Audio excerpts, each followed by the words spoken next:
Yeah, I mean, we're focusing on special teams with those guys here. I mean, we spent about 30 minutes on it in 2 days with just that group to see who can help us there while maintaining their red shirts. And it's pretty impressive, to be honest. Plaz, Rodney, Albert, Celestia, that's just naming a few, Chris Johnson, that are starting to whoa, those guys can help us. What excites you about their future here at this program? Speed. I mean, we have speed. Our young guys are athletic, our young guys are fast. And they like football. Rodney obviously made a few plays here at the back end of practice. Do you think that he could be one of the guys to step up if Javen has to miss some time? 100%. And Javen's doing well. I still don't know where that's going to progress, but he is doing well. Things are better than what we kind of expected for him. But he still did have a real injury, so we still got to progress him back, according to the doctors. Does transfer in NIL change your thinking, maybe compared to years past, as far as redshirting, not redshirting a player?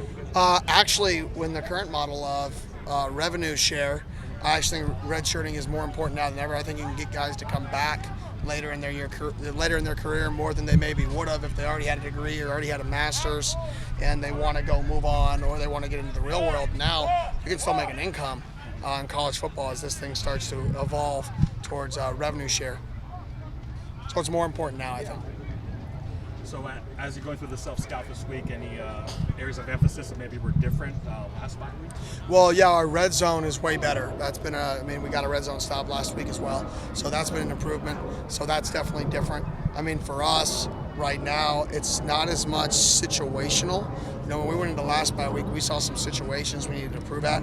Obviously, defensively, third downs, we had a better third down day. That's something we got to get better at. Offensively, third and short, that's an area that we're really looking at to say, okay, how can we improve, tweak, change what we're doing in that area? What's good for us? What's bad? Has tempo been good? Has tempo been bad? So we're looking at those things, but more it's what packages do we want to put together? What third down presentations do we want to bring? What different pressures do we want to bring? On offense, what new formations or things that we haven't shown do we want to bring out at this stage? It's more stuff like that in terms of, you always hide a piece of your menu or keep a piece of your menu that you haven't shown that you've practiced in fall camp. What haven't we done as much of that we practiced that we can pull from and show a little different wrinkle here in the next 5 weeks. So on that note, it looks like against Cincinnati, you probably ran 21 personnel, just two-back personnel, more often than games before. When you look back at the film, how pleased were you with that specific aspect? Yeah, it was really nice. It was a really good thing for us. I've been a split-back guy for most of my career. I've lived in a lot of 20 and 21, probably more than the average team in college football. So it's nice to have backs that you can do that. And I think as we progress, maybe not this year, but in future years, I would hope that we can have that ability to be in, split back more than we were earlier in the year. And part of that was due to injuries. DeCarlos was banged up, or at least been banged up. So we want to, put in, have two guys that take 80 snaps a game. So hopefully as we progress in the program, we can build more of that. And Coach, I was going to say, with that too, do you, when you're saying obviously adding new stuff you haven't put in, but I guess from the last bye week to this one is kind of the installation of that and not, I think you said almost kind of put too much in for both offense and defense. Yeah, it's not putting new things in. It's self-scouting. What have we practiced a ton in fall, in spring, in summer that we maybe haven't gotten called or we haven't played teams that have made us want to call it. And, we practiced that 37 times. We've called it twice. We need to lean on that more in the second half of the season because we repped it a lot, and we haven't seen it. We haven't called it a lot. So it's not putting new things in at all. I don't want to come out here and put new things. It's how can we pull the time that we've used on certain things that maybe haven't been equally balanced in a game and start leaning into those things a little bit more than we have. So it's more of that. Considering the decisions you've had to make on third and fourth down, how important would you say analytics have necessarily been to just kind of your coaching style and those decision making, considering those decisions? And how do you feel like analytics has kind of changed over the years with kind of those clutch time decisions?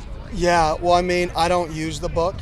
I kind of know a general. I use the book at Auburn. I use the book at Memphis. I use the book at Florida State. I use the book at Oregon, right? So I kind of have a very strong guess, I would say, even though it's not a guess. That book doesn't change very much week by week. I have a very strong opinion of what are the automatic goes. If you get a 4th and 1 anywhere on the field, that book is most of the books outside of the 20 are going to tell you it's a go. Now, that's a little bit more aggressive than I would like to be, if we're on our own 20. I haven't really gone for those. But, most of the time when you get to the 40, 35, the minus 35, 2 becomes very lenient to go. When you get to the 40 plus, then you're talking 3 and more. And then it becomes more aggressive. Very rarely does it become less aggressive. So I kind of go off the feel of the game, combined with what I know it roughly says it should do, but I never just use that. There's times this year that I've punted short yard situations. There are times that I've gone for a 4th and 7 in a game, like the week prior versus Utah. We went for a 4th and 7, converted. But so there's times it goes both ways. It's a combination of the analytics and the book. In terms of the sports as a whole, people are going for it at a much higher rate. The punting it is actually probably more abnormal now in the old school ways when they would say, oh, it's 4th and 1, 4th and 2, we're punting. That's actually, I haven't looked at it, but I would bet you more teams go for it in those scenarios now than they actually do punt it. Punting is actually the more rare thing, which is crazy, but that's just the nature of the analytics and how people have bought into it and started to believe in it. You talked about on Monday getting some other guys involved in the offense. You talked about Garrett getting into a little bit of rhythm there. Is there any other guys this home stretch of the season you want to get more involved? Yeah, Shaman, Sip. I think we can get Stovall a little bit more involved as well. So, are you coming out of the bye week tempted or less tempted to really introduce more plays, open up the playbook more? Does the bye week really allow you to do that, or does it really get? It allows you to try to tilt what plays you're putting in and installing to your strengths. So I don't know if a new play is technically that, but it's more saying, okay, we have this play and we've called it twice. Maybe we should call this twice a game, not twice in the first 7 games, or vice versa. Hey, all of our pressure, our blank coverage is giving up 60% on 3rd downs, whereas this coverage is giving up a 12% return on 3rd downs. Maybe we should invest more in this as opposed to this as we progress the season. So nothing should be new. This should just be the percentage of what you're doing should be stronger based off of strengths, weaknesses, and then you got to look at your future opponents. What are you going to see? So what can you practice? Because what are you going to call based off future opponents? So it's kind of that melting pot of things. Have you coached in a season where you have 2 mid-season buys? No. How does that help you, help the team kind of? You get another day, another week of rest. Some people, you have to have a lot of depth to go through a bye and bang.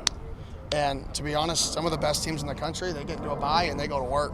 And it's a grind and it is a absolute, and that's more where my belief leans to. Let's go to work. But we're not the depth and that we're building. We're in year 2.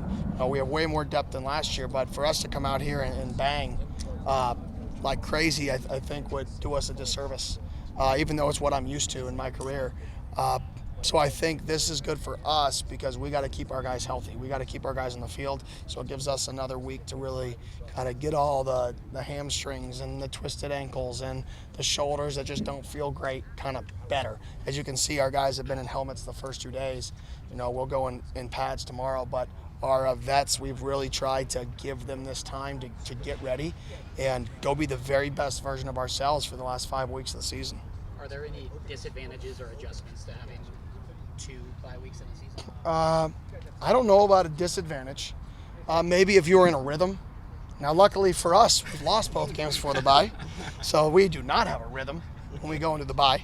But maybe if you were in a really good rhythm and you're cruising, you're going. For us, we haven't really had a normal week this year. There has been no rhythm. Hey, Sunday you wake up, you do this. Monday you do this. It's this week you play on Thursday. This week you play on Friday. This week you have a bye. This week you travel for a 12 a.m. game. So we don't really have that rhythm, so I don't really know if there's a negative. Here at the back end of the season, we'll have 4 straight weeks of a really good, of a normal, I would say college football schedule rhythm. Some big road tests coming up, obviously, in this last stretch of the season. Do you feel like with the Cincinnati game and the other road games that you've already had, that you've established a pretty good process for how you go about road games? Yeah, no.